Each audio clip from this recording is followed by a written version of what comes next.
자, 우리 문학교재 26페이지 펴놔주세요. 26페이지. 자, 요거 일단 시 한 편 볼 거고 수필 한 편 볼 거야. 자, 일단 이 시부터 봅시다. 자, 보시면 일단 자유시, 서정시 넘어가고 참여적, 저항적, 희망적 여기 밑줄 치시고 별표.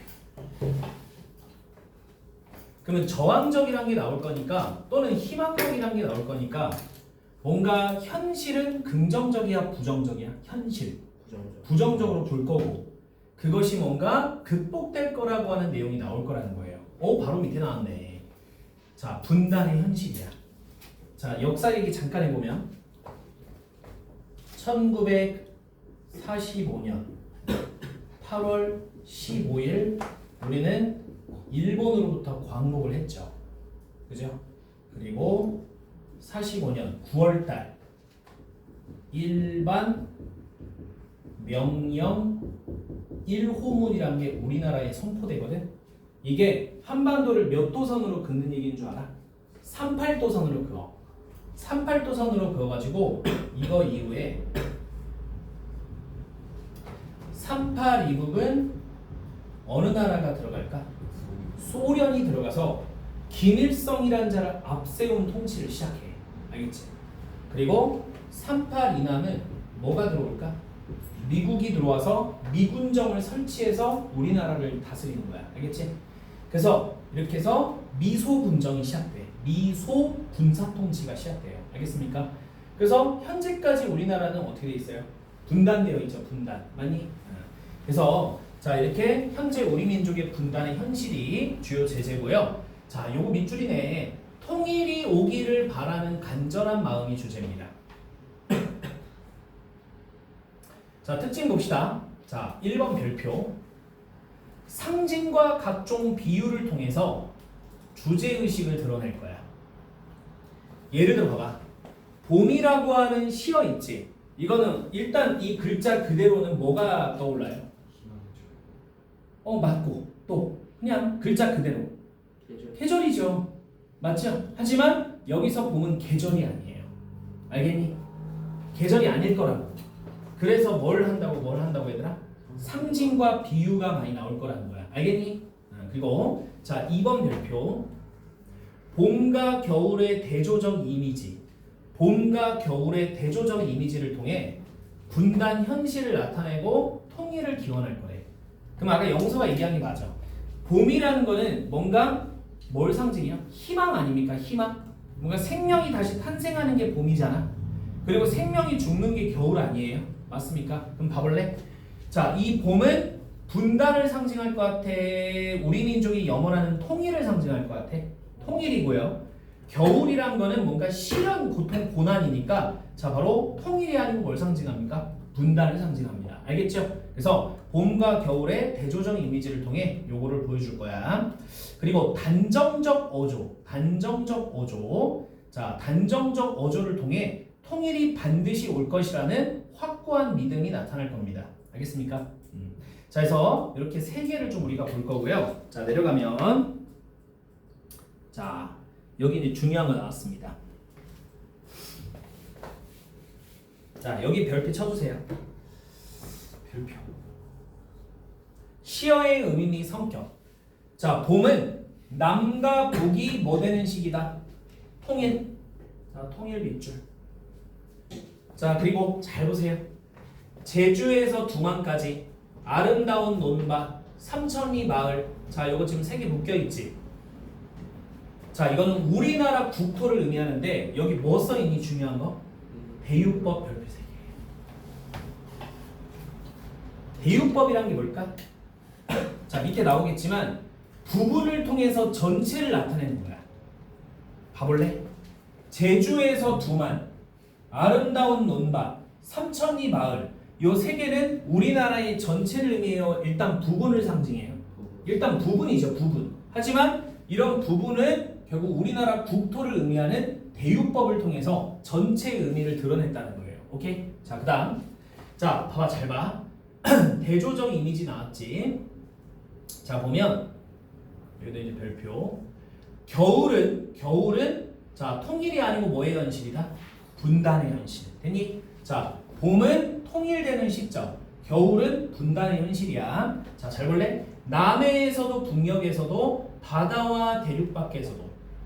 자 요거는 뭐라고 써있니? 외부 세력이야. 뭐 외부 세력에 해당하는 나라를 직접적으로 물어보진 않아요. 근데 잠깐 우리가 얘기하면 누구하고 누구겠니 여기? 누구하고 누구? 소련과 미국이겠죠. 소련과 미국. 알겠지? 자 그리고 매서운 눈보라라는 것은 분단으로 인한 고통과 실현을 말합니다. 실제로 우리는 겪어보지 않았지만 이 분단 속에서 약 3년 동안 전개됐던 전쟁이 무슨 전쟁이야? 6.25 전쟁이잖아요. 그래서 전국토가 초토화됐고 수많은 사람들이 죽었고 또 이 전쟁 이후에도 분단이 극복되지 않아서 아직까지도 여러분들 무슨 가족이 남아있죠? 이산가족입니다. 알겠습니까? 그래서 자, 이런 분단으로 인한 여러 가지 고통과 시련 그리고 이런 것도 있대요. 분단으로 인해서 우리나라 민족이 겪어야 할 그 여러분들 분단 비용 있지. 분단 비용이 천문학적 액수예요. 천문학적 액수. 왜냐면 그 액수를 국민들에게 복지로 여러분들 돌리잖아요. 그럼 우리나라 사람들 훨씬 더 잘 산대. 알겠지? 분단 비용이 사라지면. 분단 비용이라고는 분단으로 인해 지금 들어가는 비용들을 말하는 거야. 알겠지? 그러니까 너무 경제적으로나 뭐 정치적 그런 사회적으로 굉장히 많은 우리 민족의 고통이 있다는 거예요. 알겠습니까? 자 그리고 미움의 쇠붙이. 야 이거 중요하지 별표. 미움의 쇠붙이라는 거는 폭력과 전쟁의 분단 상황을 의미해. 오케이? 이것도 무슨 법이래 얘들아? 대유법이야. 대유법. 그래서 부분을 통해서 전체를 표현하는 대유법을 말합니다. 자 내려가 볼게. 그러면 대유법이 지금 있어요. 봐볼까? 자 대유법 봐봐. 자 어떤 사물의 한 부분으로 전체를 나타내거나 사물의 속성이나 특징으로 그 사물 자체를 나타내는 표현법이래. 제일 중요한 건 요거예요. 어떤 사물의 한 부분으로 전체를 나타내거나 이게 제일 중요한 거야. 근데 이 대유법도 종류가 두 개가 있대요. 첫 번째는 제유법이라는 게 있다고 합니다. 자, 제유법은 사물의 한 부분으로 전체를 나타내고 예를 들어 빵이 아니면 죽음을 달라 써 있잖아. 그러면 이 빵은 진짜 뭐야? 그 빵만 말하는 거야? 먹을 것 전체를 표현하는 거야? 먹을 것 전체를 표현하는 거래. 알겠지? 자, 그리고 두 번째 환유법이란 것도 있대. 사물의 속성이나 특성을 빌려 나타내는 거예요. 펜은 칼보다 강하다. 자, 여기서 펜은 문화의 힘, 칼은 무력을 의미하는데. 알겠지? 자, 그래서 이렇게 자 대유법의 종류는 크게 두 개인데 일반적으로는 제유법이 많이 나옵니다. 됐죠? 그럼 우리가 이제 본격적으로 시를 분석해 볼게요. 자, 여기부터 이제 시작을 하겠습니다. 자, 이제 필기하면서 좀 할 거니까 잘 써보세요. 자, 일단 1년 가보자 얘들아. 1년. 봄은 남해에서도 북녘에서도 오지 않는다. 이게 써있지. 그럼 여기서 일단 봄은 옆에 써야지. 이 봄은 뭘 상징하지? 우리 민족의 뭐야? 통일. 통일 영화. 그러니까 긍정적 시어예요. 자, 그 다음에 남해에서도 북녘에서도 자, 요거 남해 동그라미, 북녘 동그라미. 요거는 뭘 의미할까 얘들아? 외세를 상징해. 아니야, 남한 북한 아니야. 조심해야 돼. 써줄까 우리? 쓰자. 외세를 상징해요. 조심할 점은 남한 X, 북한 X. 됐어요? 북한 우리의 적 아닙니까? 근데 이 시에서는 그렇게 보지 말라고 그래요. 알겠지? 어쨌든 봐봐. 통일의 대상은 누구야? 통일의 대상?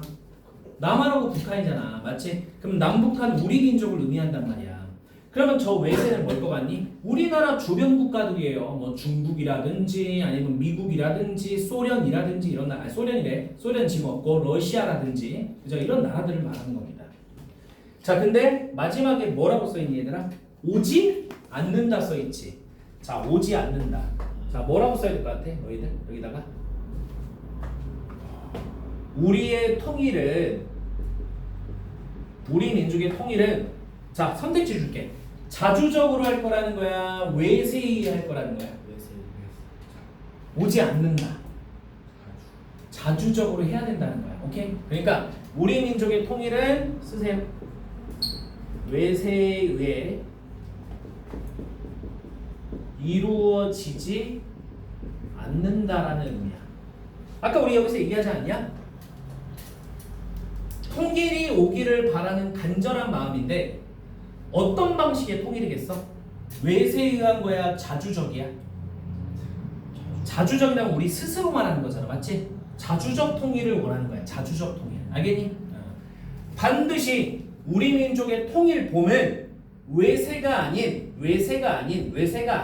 우리 민족이 스스로 이룰 것이다 라는 의미가 담겨 있는 거예요. 1년에. 됐니? 자, 이제 2연 가봅니다. 자, 2연 가봅니다. 지워도 되죠? 지울게요. 자리가 좀 넓은 게 좋으니까. 자, 이제 우리 2연이야. 잘 봐. 너그럽고 빛나는 봄의 그 눈짓은 제주에서 두만강까지 우리가 디딘 아름다운 논밭에서 움튼대요. 자, 그럼 요거 3개 좀 묶어볼까? 요거 3개 이렇게 묶어보세요. 너그럽고 빛나는 봄의 그 눈짓은 이렇게 묶어보세요. 첫 번째는 봄이 가진 특성을 말합니다. 그러면 봄이 가진 특성은 첫 번째 뭐래요? 너그럽대요. 두 번째 뭐래요? 빛난대요. 되니? 그러면 너그럽고 빛난다는 거는 결국 긍정적 특성이겠어? 부정적이겠어요? 그 느낌상? 긍정적 특성이겠죠? 그리고 중요한 거 봄의 그 눈짓은 자, 봄의 그 눈짓은 봄이 어떻게 눈짓을 해? 맞아? 그러면 사람처럼 표현했으니까 또 무슨 법이 드러난 거야? 의인법도 보입니다. 자, 봄의 그 눈짓을 통해 의인법도 보인다는 거예요. 됐니? 자, 그 다음에 두 번째 제주에서 두만까지 자, 여기 밑줄 그리고 아름다운 논밭 밑줄 여기 2개 옆으로 묶으세요. 자, 제주에서 두만까지 아름다운 논밭은 우리나라 국토를 의미하거든. 그래서 부분을 통해서 전체를 표현하는 걸 뭐라 그랬죠? 대유법 써놓으세요. 대유법. 자, 제주에서 두만까지 우리가 디딘 아름다운 눈밭 한마디로 뭐야? 우리 국토지. 우리 국토. 아름다운 우리 국토. 자, 움튼다. 자, 움튼다. 움튼다. 단정적 어조입니다. 그죠? 그럴 것이다. 반드시 그럴 것이다. 이건 단정적 어조예요. 그럼 결국 이연의 주요 내용은 뭘 것 같니? 이연의 주요 의미는 뭘 것 같아? 결국 우리 민족은 어떤 통일을 이룰 것이다? 외세에 의함이야? 자주적이야? 자주적인 거지. 그리고 그 자주적 통일에 대한 뭔가 속성이 너그럽고 빛나고 이랬다는 거야. 이해 가셨니? 오케이. 자, 이제 우리 3연으로 넘어가도록 합니다. 3연. 1년까지는 이제 뭔가 좋은 얘기들이 계속 나오고 있어요. 자, 근데 봄이 아니고 이제 뭐가 나왔죠? 겨울이 나왔지? 읽어볼게.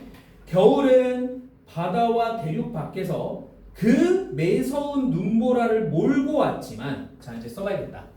자, 일단 겨울에다가 뭐 써야 될 것 같아요? 겨울은 우리 민족의 분단을 상징해요. 우리 민족의 분단을 상징해요. 그러면 이거는 봄과 대조적인 시어가 되겠네요. 통일을 상징하는 봄과 대조적 시어를 나타내는 게 겨울 분단입니다. 자, 그리고 넘어가 봐. 바다와 대륙 밖에서 자, 바다 동그라미, 대륙 밖 동그라미. 자, 이렇게 밑줄 치시고. 자, 바다와 대륙은 뭘 의미할 거 아니? 외세야. 그러면 우리 민족의 겨울 분단은 우리가 스스로 만들어냈던 거야? 외세에 의한 결과라는 거야? 외세에 의한 결과라는 거야. 알겠니? 그 매서운 눈보라를 몰고 왔지만 이 눈보라 뭘 것 같아요? 뭐 우리 민족이 뭐겠습니까? 고통, 시련. 뭐에 의한 고통과 시련이야? 분단으로 인한 고통, 분단으로 인한 시련. 오케이? 자, 이런 걸 의미하겠죠. 됐지? 그리고 왔지만, 자, 왔지만 동그라미 쳐봐. 야, 왔지만 하면 그 뒤에 얘기는 무슨 얘기가 나올 것 같아? 여기랑 똑같은 비슷한 느낌의 내용이 나올까? 아니면 다른 내용이 나올까? 뭐뭐만 나왔으니까 반대되는 내용이 나오지 않겠어? 맞아? 그래서 이 왔지만의 기능이 뭐냐면 써도 되고 안 써도 돼요. 시상 전환 기능을 하고 있다고 얘기해요. 시의 전개 방식을 바꿀 거라는 거야, 얘들아. 알겠지? 뭔가 지금 1행부터 3행까지는 부정적 얘기가 나왔어. 근데 이제 왔지만이 나왔으니까 4행부터는 긍정적 얘기로 바뀔 거라는 거예요. 오케이? 자, 바로 이제 올 너그러운 봄은, 자, 너그러운 봄. 당연히 우리 민족이 이제 맞이할 뭐예요? 통일이겠죠. 계속 얘기하지만 외세에 의한 통일이야, 자주적 통일이야? 자주적 통일. 잊지 마요. 자주적 통일. 자, 삼천리 마을마다. 오케이. 무슨 법이야 이것도? 부분을 통해서 전체를 표현하는 법. 대유법. 자, 삼천리 마을마다 우리들 가슴 속에서 움트리라. 움트리라. 그럼 우리들 가슴 속이니까 다시 말하자면 외세에서야 자주적이야. 자주적. 우리들 가슴 속에서 자주적. 오케이? 자, 움트리라 밑줄. 자, 움트리라 밑줄. 자, 이것도 무슨 어조겠니? 반드시 올 것이다. 단정적 어조예요. 단정적 어조. 반드시 자주적 통일이 올 것이다. 얘기하는 겁니다. 됐습니까? 자, 그 다음에 이제 마지막. 그리고 움터서. 잠깐만. 나오네겠다. 움터서. 잡아봐. 지금 움트리라에서 움터서로 이어졌지. 앞말을 뒷말로 이어가는 기법을 무슨 법이라는 줄 알아?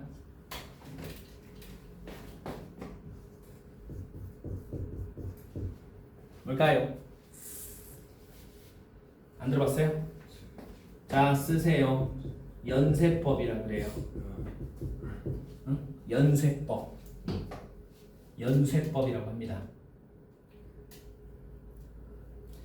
그리고 우리나라 강산을 덮은 그 미움의 쇠붙이들. 자, 밑줄 쳐야겠다. 미움의 쇠붙이들.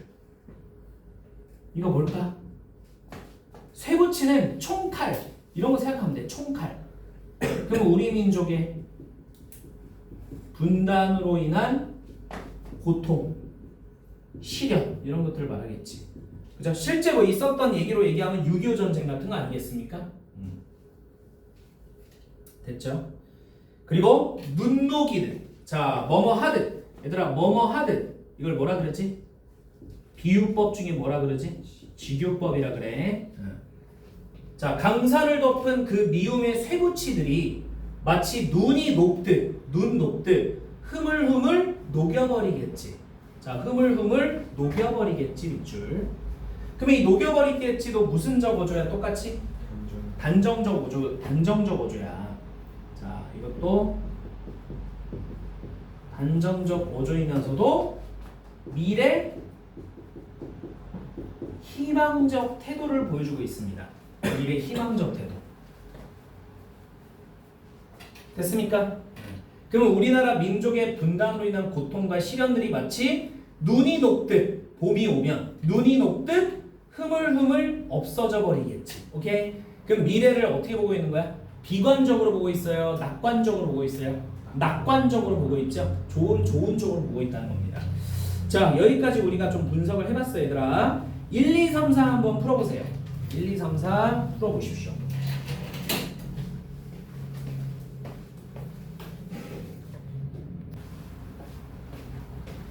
자, 1번 문제 볼게요. 이 시에 대한 설명으로 알맞은 것은 몇 번 골랐나요?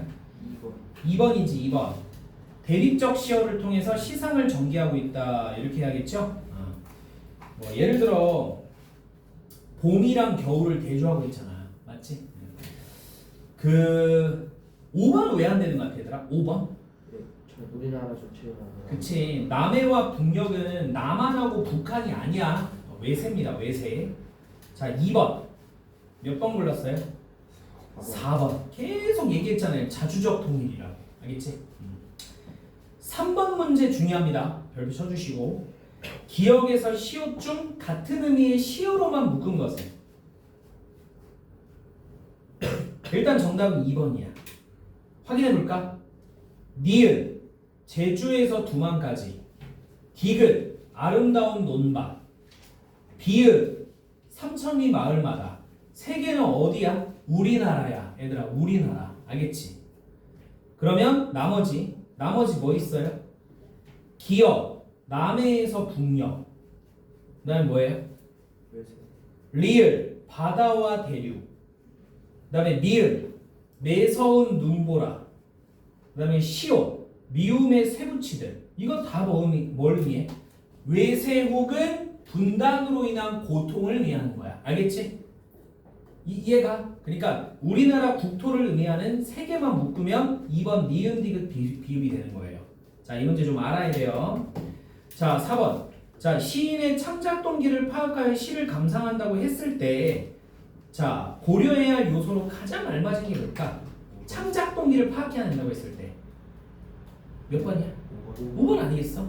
우리 민족이 현재 겪고 있는 시대적, 사회 문화적 상황을 알아야지. 맞지? 그래서 자, 4번에 5번을 골라주면 되겠습니다. 자, 이렇게 했고 62페이지 펴보세요. 62페이지. 자, 오늘 이제 수필 할 겁니다. 요거 학원은 끊고 갈 겁니다. 수필. 그리고 잠깐만 뒤에 넘겨볼래? 오아시스 세탁소 습격 사건. 넘어가봐. 오아시스 세탁소 습격 사건 나왔지? 넘어가보고. 웰컴 투 동막골 보여요? 이것도 뒤에 마찬가지 또 있고요. 그 다음에 또 넘어가보면 YMCA 야구단 보입니까? 요새 시나리오 쪽, 희곡 쪽은 수능에 아예 안 나와요. 안 나온 지 꽤 됐어요. 안 냅니다. 알겠죠? 그래서 안 할 거예요. 안 할 거고 넘겨주고. 자, 넘기면 자 74페이지 뭐 나왔죠? 토끼전 고전이죠? 들어갈 거예요. 알겠습니까? 다음 시간에. 자, 앞으로 오세요. 그래서 오늘 어쨌든 수필 보겠습니다. 자, 일단 잠깐만 칠판 먼저 보고 시작하도록 하자. 봐봐. 자, 일단 갈래는 수필입니다. 자, 수필하면 꼭 알아야 되는 거. 작가의 경험을 통해 자, 독자들에게 뭐야? 교훈과 깨달음을 주는 게 주 목적이지. 자, 성격 회상적. 회상적이 뭔지 알지? 떠올린다는 거야.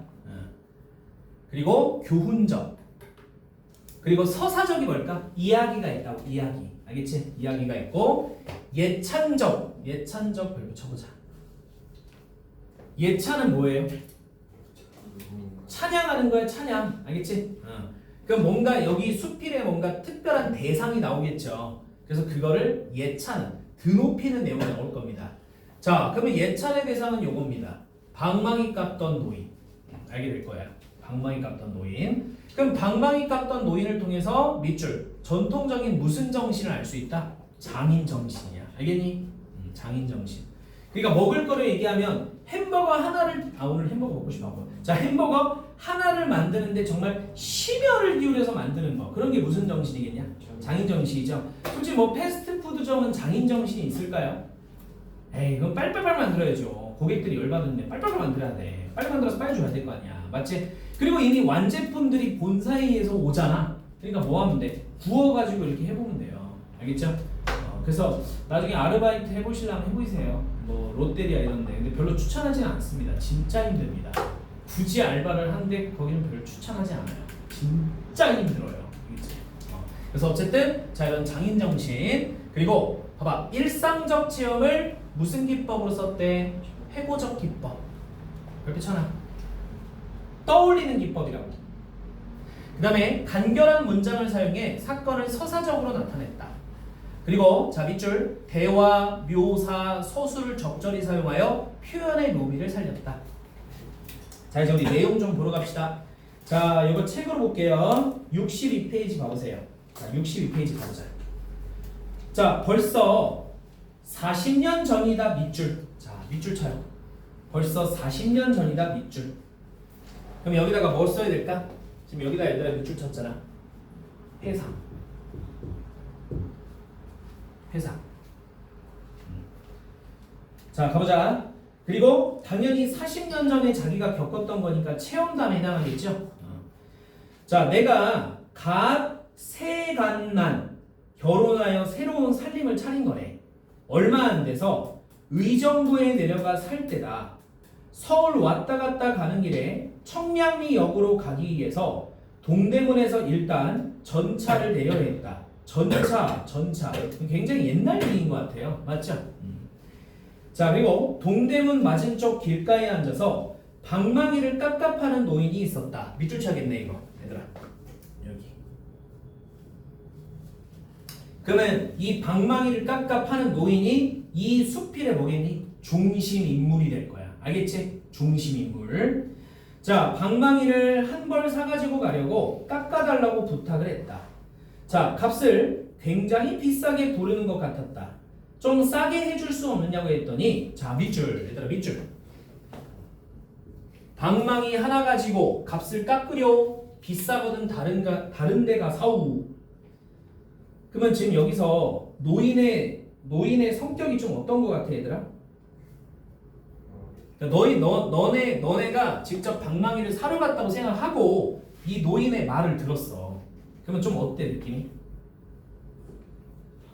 그러니까 친절해 좀 무뚝뚝해. 그치 무뚝뚝하지. 자 무뚝뚝한 불친절도 돼 솔직히. 무뚝뚝한 성격. 이제 우리가 그때 뭘 알아야 되냐면 가로치고 직접 제실까 간접 제실까? 간접. 그치 간접 제실 거야. 이거 알아야죠. 왜? 서술자가 직접적으로 제시한 게 아니지. 참으로 무뚝뚝한 노인이다 이렇게 안 썼잖아. 대화나 행동을 통해서 드러내는 것을 간접 제시라고 해요. 오케이? 이어서 갑시다. 대단히 바로 나왔네. 대단히 무뚝뚝한 노인이었다. 이거는 무슨 제시야? 그치 직접 제시야.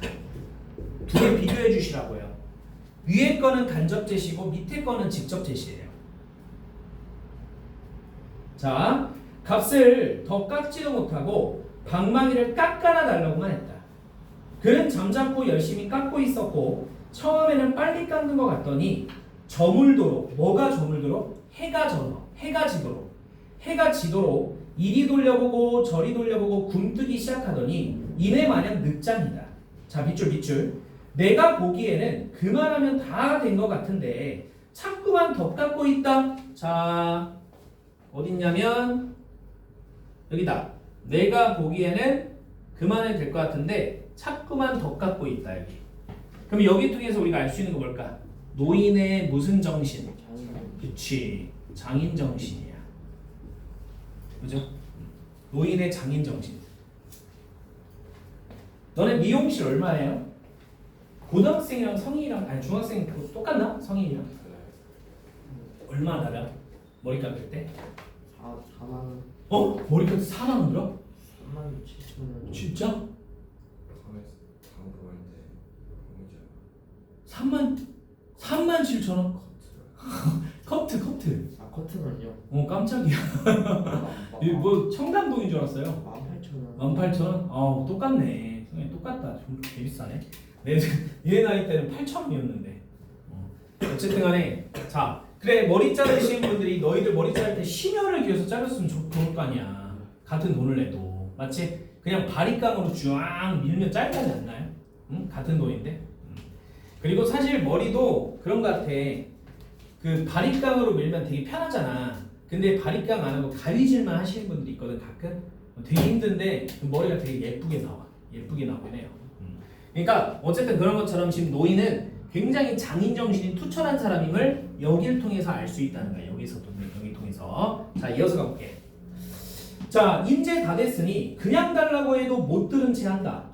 차 시간이 바쁘니 빨리 달라고 해도 통 못 들은 채 대꾸가 없다. 자 이제 두 번째 가보자.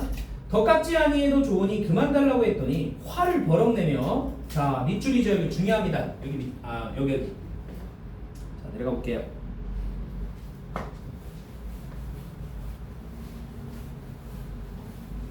자, 여기 밑줄 쳐요. 끓을 만큼 끊을 만큼 끓어야 밥이 되지. 생쌀이 재촉한다고 밥이 되나? 자, 그리고 별표.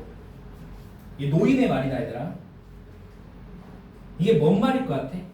아직 다안 됐다. 아직 다 안 됐다. 그러니까 그걸 좀 우리가 있어 보이게 표현하면 일에는 뭐가 있다? 순서가 있다. 이 양반아, 중요한 일에는 순서와 절차가 있는 거야. 알겠죠? 이 소리입니다. 자, 이어서 갑니다. 하면서 오히려 야단이다. 나도 기가 막혀서 살 사람이 좋다는데 무얼 더 깎는단 말이오. 노인장 참 고집쟁이시고요. 차 시간이 없다니까. 노인은 다른 데 가서 사. 난 안 팔겠소. 하는 퉁명스러운 대답이었다. 지금까지 기다리고 있다가 그냥 갈 수도 없고 차 시간은 어차피 늦은 것 같고 해서 될 때라 되라고 체념할 수밖에 없었다.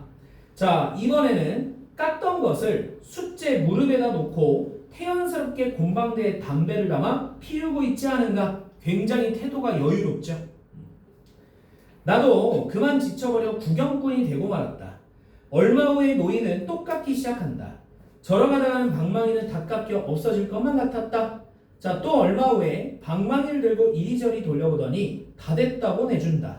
자, 사실 다 되기는 아까부터 다 돼 있던 방망이다.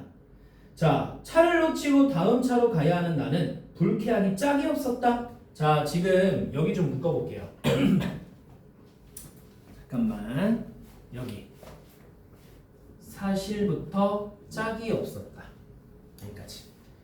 사실 다 되기는 아까부터 다 됐던 방망이고 나는 불쾌하기 짝이 없었다. 여기 여기가 나의 불만이 토로되는 부분이에요. 그럼 구체적으로 어떤 불만일까? 노인에 대한 불만이죠. 맞죠? 근데 이게 중요합니다. 노인의 무슨 정신을 이해하지 못해요? 그렇지. 노인의 장인 정신을 이해하지 못하는 나의 모습을 알 수 있다는 거야. 노인의 장인 정신을 이해하지 못하는 나의 불만이 여기서 보이는 거죠. 뭐 거꾸로 만약에 이해를 했다면 저렇게 표현하지 않겠지. 고맙지. 같은 돈을 내는데 저렇게 애정을 쏟아주니까 얼마나 고맙겠어요. 오케이? 자, 그 소리입니다. 자, 이어서 갑니다. 집에 와서 방망이를 내놨더니 아내는 예쁘게 깎았다고 야단이다. 집에 있는 것보다 참 좋다는 것이다. 그러나 나는 전에 것이나 별로 다른 것 같지가 않았다. 그런데 아내의 설명을 들어보면 자, 배가 너무 부르면 다듬이질할 때 옷감이 잘 치이고 같은 무게라도 힘이 들고 배가 너무 안 부르면 다듬이살이 펴지지 않고 손에 해먹기가 쉽다는 것이고 요렇게 꼭 알맞은 것은 좀처럼 만나기가 어렵다는 것이다. 자, 이제 밑줄이죠. 나는 비로소 마음이 확 풀렸다. 그리고 그 노인에 대한 내 태도를 반성하고 뉘우쳤다. 참으로 미안했다. 됐습니까? 그럼 여기서 이제 나의 심리와 태도가 어떻게 된 거야? 변화된 겁니다. 좀 이렇게 써보자 우리. 자, 여기 나는부터 미안했다. 여기까지. 나는부터 미안했다. 여기 얘들아, 나는 비로소 마음이 풀렸다. 미안했다. 여기. 여기다가 이제 뭐라 써야 돼? 나의 심리와 태도의 변화. 자, 나의 심리와 태도의 변화. 요걸 알 수 있죠? 됐습니까? 그러면 드디어 노인의 무슨 정신을 깨달았다는 거야? 장인 정신을 이해하고 깨달았다는 소리예요. 오케이? 자, 어렵지 않죠? 자, 그러면 밑에 뭐 뒷부분 줄거리는 그냥 넘어가시고 옆에 1, 2, 3, 4 좀 풀어보십시오.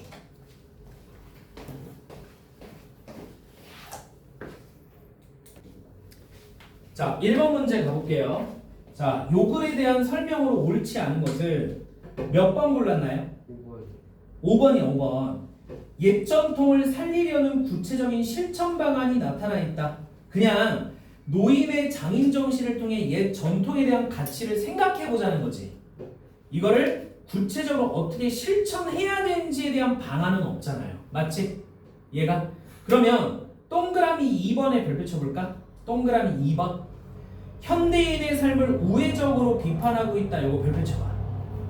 현대인 어떤 현대인의 삶인데? 어떤 현대인의 삶? 조급한. 무슨 말인지 알겠니? 매사에 바삐 조급한 이런 것들을 비판하고 있답니다. 자, 2번 이 글을 통해 알 수 있는 노인의 성격으로 가장 적절한 것은 몇 번이니? 5번이죠. 5번. 자, 장인으로서 소신이 강하고 고집이 있다. 됐죠? 자, 3번 이 글에 나타난 나의 심리로 적절하지 않은 거야. 자, 한번 볼게요. 노인이 나의 사정은 아랑곳하지 않고 천천히 방망이를 깎았다. 자, 이때 나의 심리는 갑갑하고 초조했죠. 자, 자기 방식대로 방망이를 완성한 노인 때문에 다음 차로 가야 된다. 불쾌하죠. 자, 아내가 방망이를 꼭 알맞게 깎았다면 칭찬합니다. 그때 나의 심리는 미안함과 자랑스러움 둘 중에 뭐는 빼야 돼요? 자랑스러움 빼야죠. 맞지? 그래서 5번이 정답입니다. 그럼 미안한 건 누구한테 미안한 거야? 노인한테. 그죠? 장인 노인한테 미안한 거야. 4번 기억의 의미로 가장 적절한 것은 아까 해줬죠? 몇 번이 정답이에요? 4번 일은 순서와 절차에 따라 착실하게 해야 되네. 요거지. 자, 여기까지. 자, 일단 문학은 이렇게 해서 마쳤고요. 다음 주에 이제 우리 고전 들어갈 겁니다. 알겠죠? 문법도 하고. 자, 잠깐 쉬었다가 비문학 들어갑시다.